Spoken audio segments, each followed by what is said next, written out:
This is Steve Zeltzer with Pacifica. On Juneteenth, June 19th, at the Port of Oakland, over 10,000 trade unionists and community people rallied to stop police terrorism and to end systemic racism. The rally started at the SSA terminal at the Port of Oakland. Only one day later, racist Ku Klux Klan graffiti were put up in the lavatory of the terminal. ILWU leaders demanded an end to this terrorism when they commemorated July 5th, known as Bloody Thursday, when 2 workers were murdered by police in 1934 for supporting the longshore strike. President Trent Willis spoke at the rally. There's an aura going around this country right now. There's some things happening that we have to use our labor to stop. Some of these things are hitting home. These things are hitting home. All of this is related. In 1934, our brothers and sisters back then paved the way for us to have these jobs and enjoy these conditions and benefits that we enjoy today. Right here at this terminal, okay, we've had more than 2 incidents of racial graffiti drawn on the walls. We've had nooses hung. This is in 2020. Over at the Trapac terminal, we've had swastikas drawn on the walls. We've had graffiti in the bathrooms. Over at 37, we've had the same thing. So I'm saying that to say this, brothers and sisters, the fight is never over. This is a continuous battle. We have to get our members in Local 10 and up and down this coast to understand that this battle never ends. This is a continuous battle. This is an ongoing struggle. Okay? The steps that our brothers and sisters in 1934 and since then have made, we have to honor that. We have to honor that. Because if it wasn't for the sacrifice of those brothers and sisters in our past, our ancestors, we would not be here. This would not be an option for us. We would not be enjoying these conditions and these benefits. In particular, my black and brown brothers and sisters. That's right. We would absolutely not be out here. Okay? You heard that saying, the first fired, the last hired, or I might have said it backwards, last hired, first fired.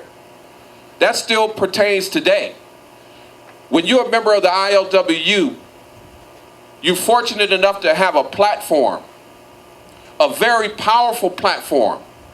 As you can see by the brothers and sisters here on stage with me, and you look around and you see the brothers and sisters who are out here to support you and to support when you put the call out, that's power.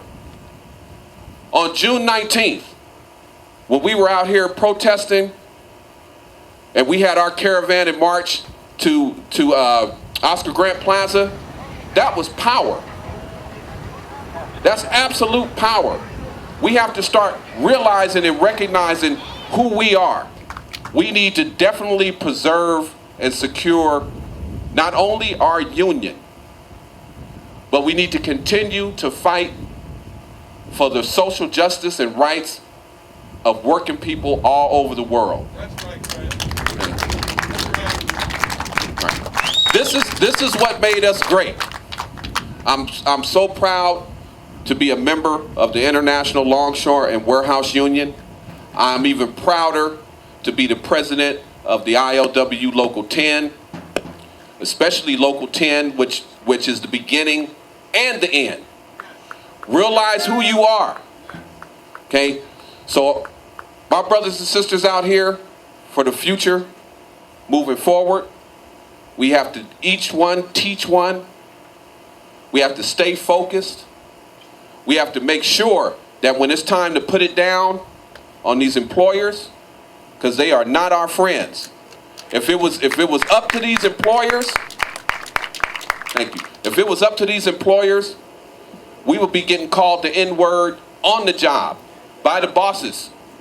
Okay? If it was up to the employers, we would be out here every day gathered like we are today, but the only thing, instead of having a caravan, we would be out here waiting for a job. Okay? The shape up is right. You would have a boss out here picking and choosing who works and who doesn't work. Okay? That's not far away from happening right now if we don't pay attention and stop it from happening. That's called systemic oppression. Systemic racism is a part of systemic oppression. In 1934, our brothers and sisters fought hard and got hurt to stop systemic oppression. We cannot allow these employers to bring back systemic oppression amongst us. We cannot allow these employers to divide us. We cannot allow these employers to treat us like slaves.